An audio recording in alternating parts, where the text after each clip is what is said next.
Hi everyone! I hope you're doing well. In this video, I will share a few things I learned from my recent experiment with markers. One of my friends had requested me to draw an anime character called Gojo. I searched for the images online to get an idea what this manga looked like, and there were many pictures to choose from. But I made a mistake and chose an image as a reference that was done digitally. I used to draw anime characters when I was a teenager. As I grew older, I became more and more interested in realism. With that experience from the past, I thought this drawing was going to be easy, so I decided to unbox and use the markers I had bought 3 years ago. The 48 Colors Pro Marker by Windsor and Newton is what I used for this drawing.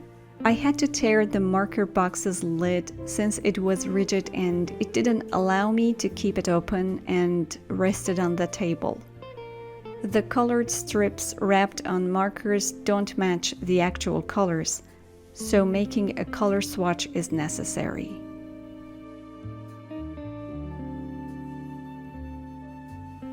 I selected a few markers and I was hoping to achieve the close to reference results by blending and layering the colors.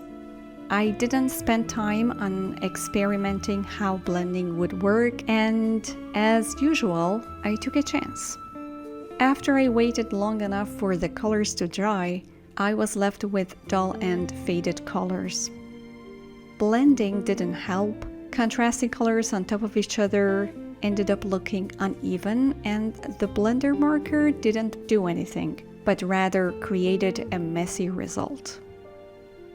Well, the truth is I wanted to give up and throw out the work, but I kept pushing myself to at least finish what I had started and share these insights with you all. At the end, I used colored pencils in some areas, like the blue reflection of shadow on the side of the face and neck, also to correct few visible blending errors. To distinguish the hair strands from each other, I decided to draw the outlines with a black pen and finalize the work. So here are what I learned. Number 1, make sure that you have done some research and you are familiar with the subject you are going to draw. And if you really don't like the topic, just say no. Art is expression of emotions, and you cannot produce a good result if you don't feel connected to the subject you are working on. Number 2, plan ahead and choose a reference image that matches the medium you will use. And it is not too ambitious, especially when you are about to try unknown tools. Number 3, before starting to draw or paint with a new medium, try to learn a few tips from experienced artists on YouTube, which will eventually speed up your work process and avoid confusions. And last but not least, don't get disheartened if you are not happy with your artwork. Take it as a learning experience and use what you have learned for future projects. Thank you for your patience and happy drawing!